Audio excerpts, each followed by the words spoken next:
Bonjour, bonsoir à toutes et tous, c'est Elsker pour l'épisode 52 de Parlons Constitution. On continue sur le thème des élections et après avoir parlé des conditions d'éligibilité, on va parler du vote blanc et nul. Donc faut-il compter les votes blancs et nuls? C'est la question qu'on va se poser aujourd'hui, mais tout de suite après le générique.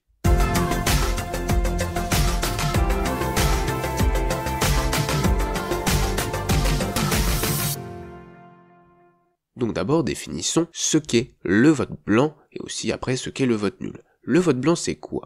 Alors normalement vous savez ce que c'est, qu'est-ce que c'est pour vous? Pour vous normalement c'est une enveloppe vide. C'est un bulletin vierge ou blanc dans une enveloppe. Eh bien c'est ça le vote blanc, on va voir après ce que ça signifie, mais le vote blanc c'est ça. C'est voter blanc, voter un bulletin vierge ou une enveloppe vide.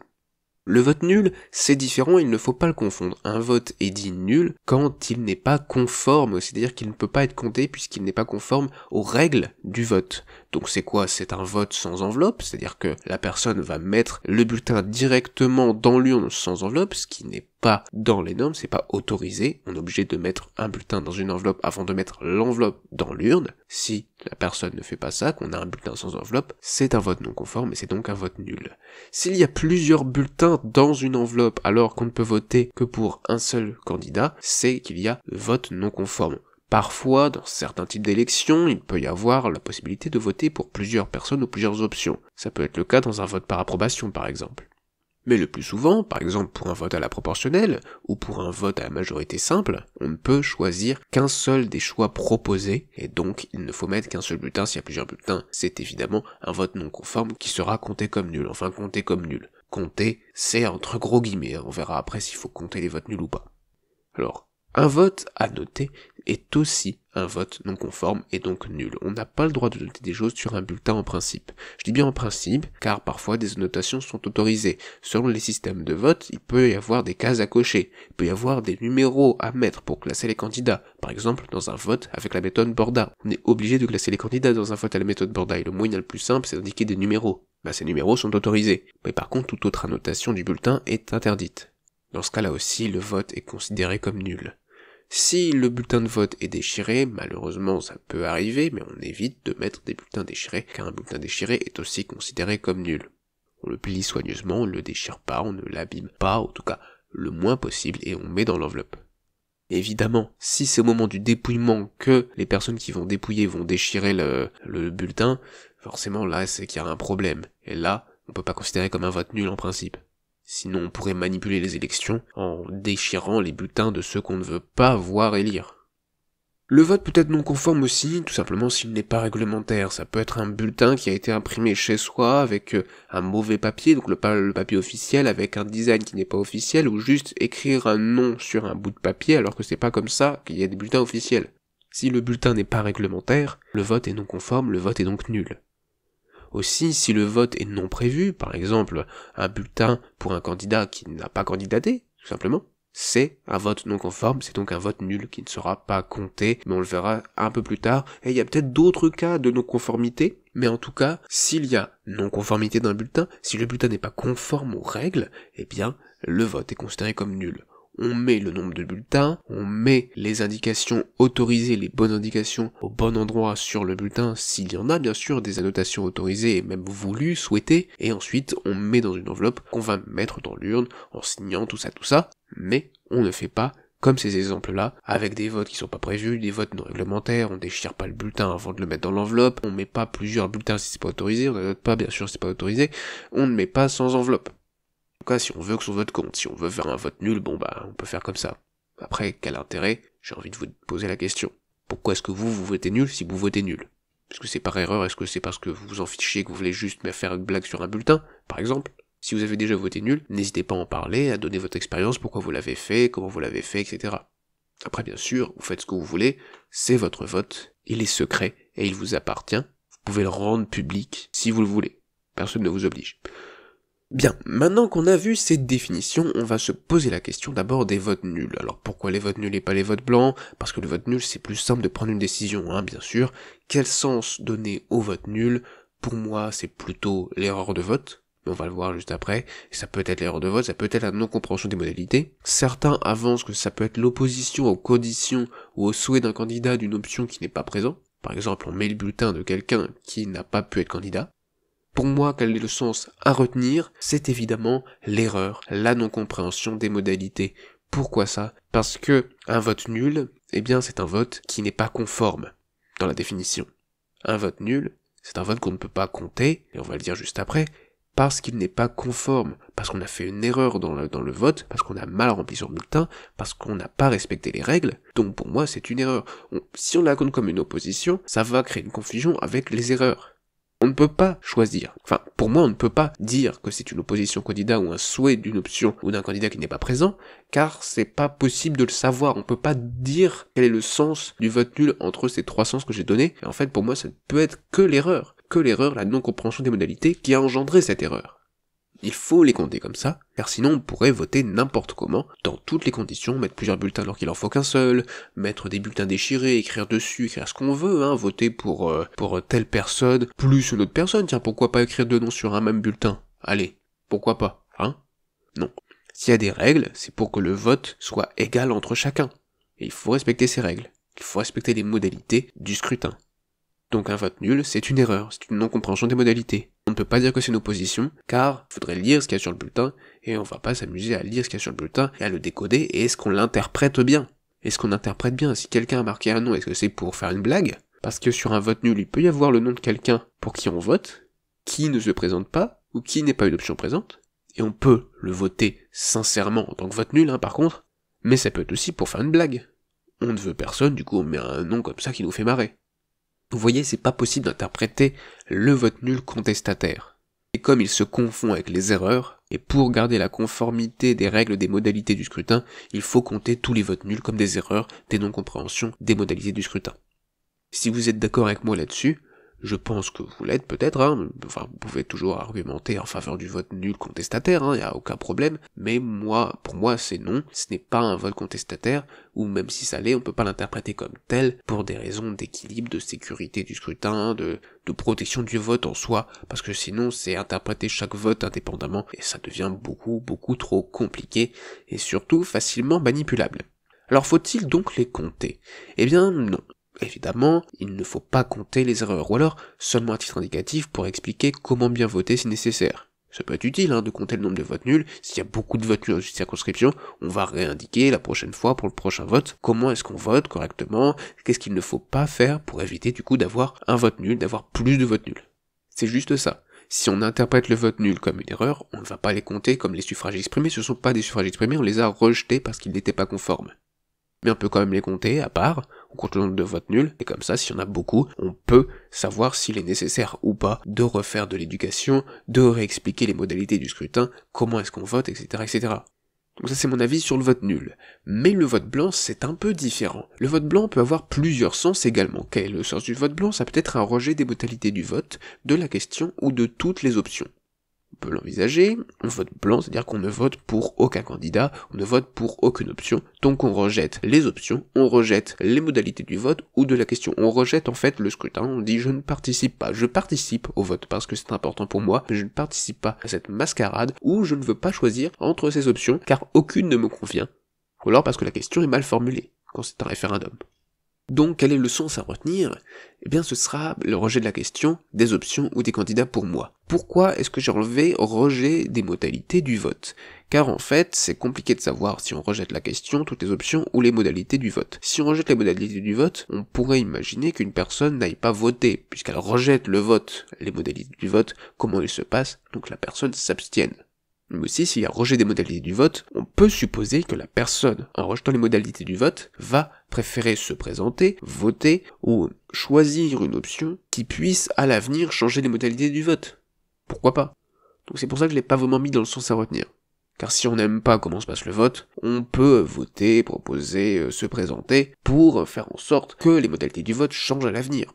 En changeant la constitution par exemple. C'est pour ça que je l'ai pas vraiment mis, car c'est compliqué. La différence est quand même ténue entre le rejet des modalités du vote et le rejet de la question ou de toutes les options.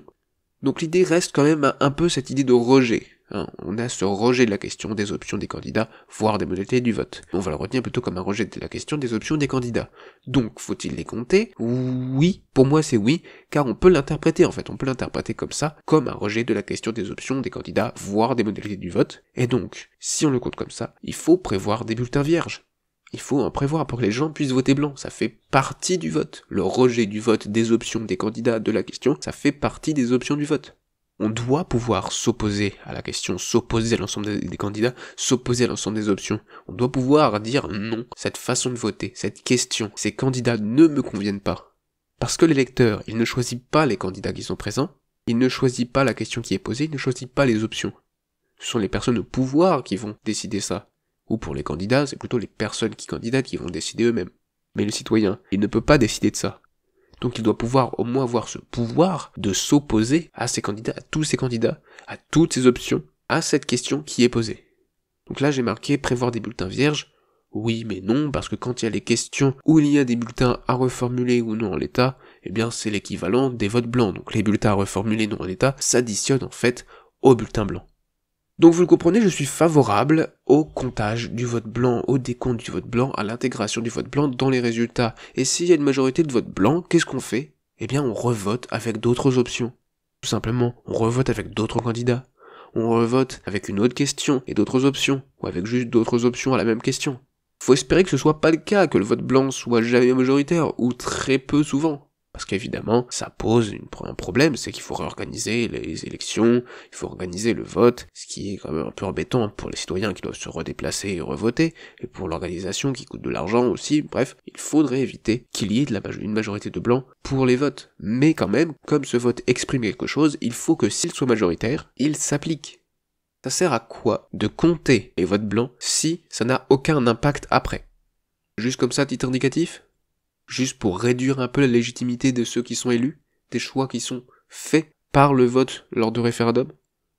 Non, c'est un problème, pour moi, si on ne choisit pas de donner une force, un pouvoir au vote blanc. Et le pouvoir du vote blanc, c'est en s'opposant à tous les candidats, en s'opposant à toutes les options ou à la question, de dire non à l'élection, non au référendum, non au vote, et de recommencer si c'est important de recommencer. Si c'est un référendum, ça peut tout simplement annuler le vote. Bon, on va préférer le refaire, parce que dans un référendum classique oui-non, si ça annule le vote, si on ne refait pas les élections, ça pose un autre problème, c'est qu'en fait c'est comme si le non avait gagné. Vous voyez l'idée? Donc c'est pour ça que j'ai marqué si il y a une majorité de blancs, on revote avec d'autres options, on revote avec d'autres candidats. Mais il y a un petit astérisque, sauf pour les élections à la proportionnelle, où le vote blanc est compté, mais il n'a pas d'impact, il n'a pas d'effet, même sur le seuil électoral. Il est juste compté à titre indicatif pour les élections à la proportionnelle. Pourquoi on fait ça? Parce que si, pour les votes à la proportionnelle, les élections à la proportionnelle, bien sûr, c'est que des élections, ça peut pas être des référendums, on peut pas prendre une décision à la proportionnelle, ça n'a aucun sens, ça peut pas être à moitié pour l'écologie, à moitié contre l'écologie, et appliquer les deux en même temps, ça n'a aucun sens. On peut pas choisir une option et en même temps un peu l'autre, c'est compliqué à mettre en œuvre, c'est compliqué à choisir, à interpréter, ça n'a pas beaucoup de sens pour les référendums d'utiliser la proportionnelle. Mais pour les élections, oui, on peut utiliser la proportionnelle. Et donc pour les élections à la proportionnelle, le vote blanc est compté, mais malheureusement il n'a pas d'effet, même sur le seuil électoral. Pourquoi pas d'effet? Parce que s'il avait des effets, si la majorité de blancs était atteinte, tous les partis qui se présentent ne pourraient plus se présenter. Qu'est-ce qui se passerait? On refait les élections, et il n'y a plus aucun parti qui peut se présenter, sauf peut-être des micro-partis qui naissent, ou des partis qui se reforment, ou bref, comment on fait? Parce que dans une élection à la proportionnelle, presque tous les partis qui peuvent se présenter se présentent. Et c'est normal, puisqu'il y a moins de logique électorale, moi je te prends des voix, etc., sauf par rapport au seuil électoral, bien sûr. Donc ça pose quand même des gros problèmes là-dessus. Et aussi, si on le compte avec un effet dans les suffrages exprimés, et donc sur le seuil électoral, ça veut dire que des sièges vont être attribués pour les votes blancs. Donc des sièges qui vont être vides. On ne peut pas autoriser que des sièges soient vides. Sinon il faut refaire des élections pour remplir ces sièges, mais quand on refait des élections comme ça, on va en faire combien? 2, 3, 4, 5 jusqu'à ce qu'il n'y ait plus de sièges? Non, ça n'a pas beaucoup de sens. Malheureusement, pour les élections à la proportionnelle, ce n'est pas une bonne chose, c'est pas une bonne idée de donner du poids au vote blanc. Mais on le compte quand même, car c'est un indicateur de rejet du vote des institutions ou des candidats ici. Après, il y a autre chose qui n'est pas dans le titre, c'est l'abstention. Et l'abstention alors? Oui, car l'abstention, on dit parfois qu'il faut la compter. Qu'est-ce que l'abstention? L'abstention, c'est ne pas voter malgré l'inscription sur les listes électorales. On est inscrit, on est sur les listes électorales, on est sur les listes donc on peut aller voter, mais on décide de ne pas le faire. Pourquoi on décide de ne pas aller voter. Pourquoi est-ce qu'on s'abstient? Les gens peuvent s'abstenir par désintérêt. Donc on n'a pas envie de voter, on s'intéresse pas au vote, on s'intéresse pas à l'élection, ça nous intéresse pas, c'est pas un sujet qui nous intéresse, la politique c'est pas pour nous. Ou alors, c'est par empêchement, parce qu'on a un rendez-vous professionnel, parce qu'on n'est pas là, on n'est pas chez nous, on est en vacances, parce qu'on est allé voir de la famille, on est allé voir un proche qui est malade.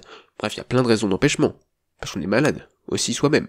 Mais s'il y a un empêchement, je rappelle quand même, pensez à la procuration de vote. Vous pouvez faire une procuration à une autre personne qui va aller voter à votre place. À votre place et en votre nom. Donc n'oubliez pas la procuration de vote.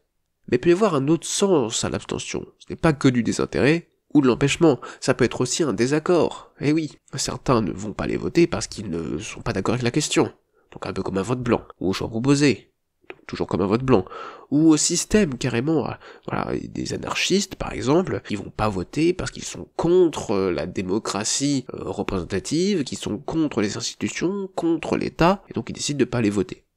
Donc comment on interprète l'abstention quand elle peut être à la fois du désintérêt, de l'empêchement, du désaccord face à la question, les choix proposés, les candidats, le système, les modalités du vote? Eh bien, on ne peut pas choisir, et donc on ne peut pas comptabiliser l'abstention. Surtout que l'abstention, en soi, c'est une non-participation. Si tu participes pas, voilà, ta voix n'est pas comptée, tu viens pas voter, tu participes pas, on compte pas ta voix, c'est normal. Si tu voulais que ta voix compte, participe à l'élection, participe au débat public, participe à la vie politique.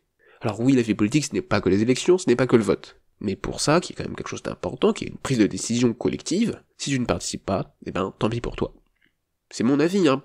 Peut-être que vous êtes favorable à l'abstention, vous voulez qu'on compte l'abstention dans le reste des élections. Pour moi, ça poserait trop de problèmes, car on pourrait pas distinguer le désintérêt et l'empêchement du désaccord, et si on compte comme un désaccord, ça veut dire qu'on englobe ceux qui sont empêchés et désintéressés dans le désaccord. Et quand on est en désaccord, il y a quelque chose qui est possible, soit se présenter aux élections, influer sur les élections, ou tout simplement sur le vote, ou tout simplement voter blanc. Voter blanc, c'est un rejet, c'est un désaccord. Et donc, comme pour moi il faut compter les votes blancs, je ne vois pas pourquoi on comptabiliserait l'abstention. L'abstention c'est de la non-participation. Le vote nul, c'est de la mal-participation. C'est-à-dire qu'on vote, mais mal. On ne respecte pas les modalités du scrutin, on ne respecte pas les conditions de vote, notre vote n'est pas conforme. Et le vote blanc, c'est un vote contestataire qu'on va compter. Donc ça c'était vite fait résumé. Donc pour l'abstention, oui, on peut, à titre indicatif ou statistique, la compter, hein, ça y a pas de souci, hein, ça peut être intéressant pour savoir, voilà, s'il y a beaucoup de personnes qui sont intéressées ou pas par le vote. Donc pour résumer, je résume, faut-il compter les votes nuls? Le sens retenu du vote nul, c'est l'erreur, la non-compréhension des modalités, comme je viens de le dire. On ne compte pas, pour moi, on ne compte pas les votes nuls ou seulement c'est indicatif pour expliquer comment bien voter s'il y a beaucoup de votes nuls dans une circonscription au niveau national, local, etc. Est-ce qu'il faut compter les votes blancs? Pour moi, le sens retenu, c'est le rejet de la question, des options, des candidats. Le vote blanc est un vote contestataire qu'on va donc compter, et même prévoir des bulletins vierges pour qu'ils s'expriment, sauf pour les questions où il y a des bulletins à reformuler, non l'état, qui s'additionne alors au bulletin blanc. Donc, s'il y a majorité de blancs, on va rendre effectif le vote blanc, c'est un vote contestataire, on le prend en compte, et s'il y a une majorité de blancs, on revote avec d'autres options, d'autres candidats, sauf pour la proportionnelle pour la raison que j'expliquais durant l'épisode. Et pour l'abstention alors, l'abstention, pour moi c'est de la non-participation, le vote nul c'est de la non-compréhension, c'est de l'erreur, l'abstention c'est de la non-participation, on s'abstient. Je ne participe pas, je décide de ne pas participer, de ne pas prendre part à ce vote. Il peut être contestataire, il peut être lié à un désintérêt, ou à un empêchement, on ne sait pas, en tout cas, la personne ne participe pas, du coup, on compte pas. Ou alors juste à titre indicatif, statistique, pour voir, voilà, si le vote a intéressé du monde, s'il y a beaucoup de gens qui sont allés se déplacer ou pas. Mais pour moi c'est un choix de chacun de ne pas aller voter, c'est de ne pas prendre part. Si tu prends pas part, tu ne t'étonnes pas que le résultat soit pas celui que tu aurais voulu. En tout cas c'est comme ça que je le vois. Pour moi c'est triste, il vaudrait mieux qu'il y ait plus de personnes qui participent, je n'aime pas l'abstention non plus. J'aimerais bien que les gens participent, s'intéressent, s'investissent, aillent au moins les voter, mais parfois c'est pas le cas, et donc si les personnes ne veulent pas, bon bah, on les compte pas, tout simplement. Mais pour que tout ça ait du sens, pour que les résultats aient du sens, pour que le vote blanc ait vraiment du sens, il faut bien sûr qu'il y ait un vote libre. Alors, quelles conditions pour un vote libre? C'est ce qu'on verra dans l'épisode prochain de Parlons Constitution. Merci à toutes et tous d'avoir regardé celui-ci, n'hésitez pas dans les commentaires à en discuter, à donner votre avis. Faut-il compter le vote blanc? Faut-il compter les votes nuls? Faut-il compter l'abstention? Est-ce que seulement à titre indicatif il faut compter? Ou est-ce qu'il faut rendre le bulletin blanc réellement effectif, réellement puissant, par exemple en organisant un nouveau vote? Ou autre chose, hein, il y a peut-être d'autres choses qui sont possibles pour rendre effectif, puissant, utile le vote blanc. À vous de me dire, à vous d'en discuter dans les commentaires ou sur Discord. Merci à toutes et tous d'avoir regardé cet épisode, c'était Elsker, et à la prochaine!